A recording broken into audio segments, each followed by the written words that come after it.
Playboy Donald Trump plans to ban all pornography in a second term, as his biggest congressional supporter is once again under investigation for allegedly paying minors for sex. All that and more now on Graph's Grievances.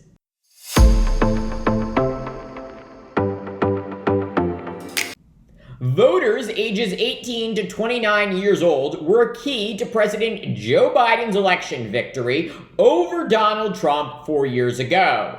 Younger voters backing Biden over Trump by a 25-point margin. But according to recent polling, Biden's support among this key demographic group has plummeted by 14 points. Biden now holding only an 11-point lead over Trump among voters ages 18 to 29.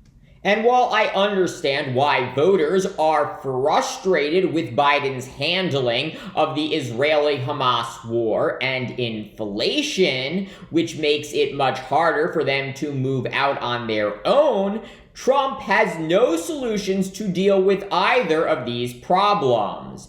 The convicted felon could not care less about the plight of Gazans and is campaigning on policies that would only make inflation worse, including universal tariffs, tax cuts for the wealthy, and mass deportations.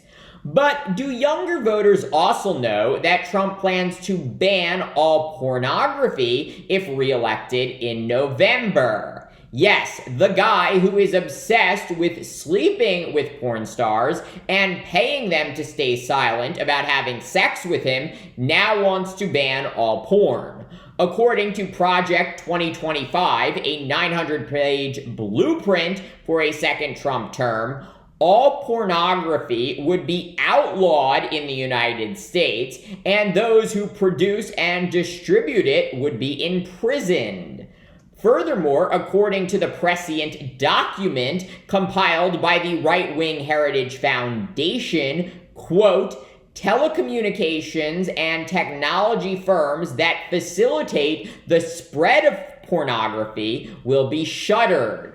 This blatant assault on the First Amendment should not only alarm those who prize the Constitution of the United States, but also the vast majority of younger voters who regularly consume porn.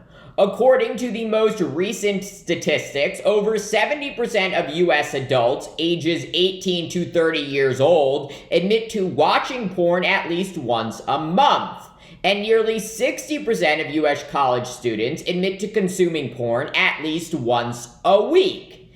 If Trump is reelected in November, all of this entertainment will come to an end. At least for you.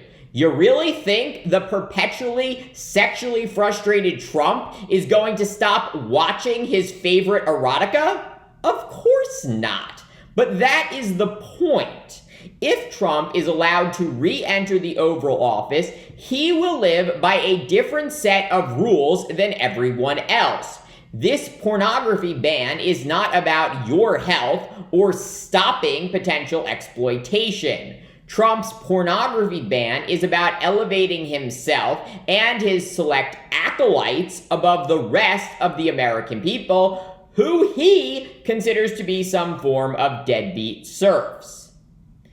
And perhaps nothing better illustrates this than how Trump and MAGA Republicans have dealt with Republican Congressman Matt Gaetz of Florida. The Trump acolyte now under investigation again by the House Ethics Committee over allegations he engaged in sexual misconduct and illegal drug use. According to ABC News, investigators interviewing at least half a dozen young women who were witnesses in the now closed Justice Department sex trafficking investigation into Gaetz.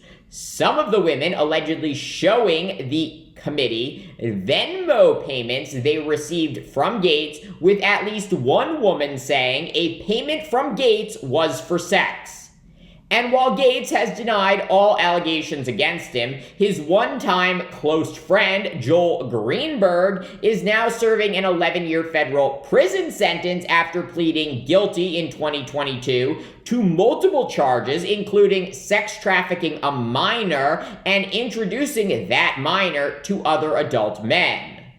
Yet despite all of this, Gaetz not only attended Trump's criminal trial in New York last month in support of the now convicted former president, but has been a frequent presence at Trump campaign rallies over the past year. Just imagine if a Democrat accused of sex trafficking a minor was at a Biden campaign rally. Thank you for watching Graf's Grievances. Let me know what you think. Please like, subscribe, share, and join me tomorrow for more.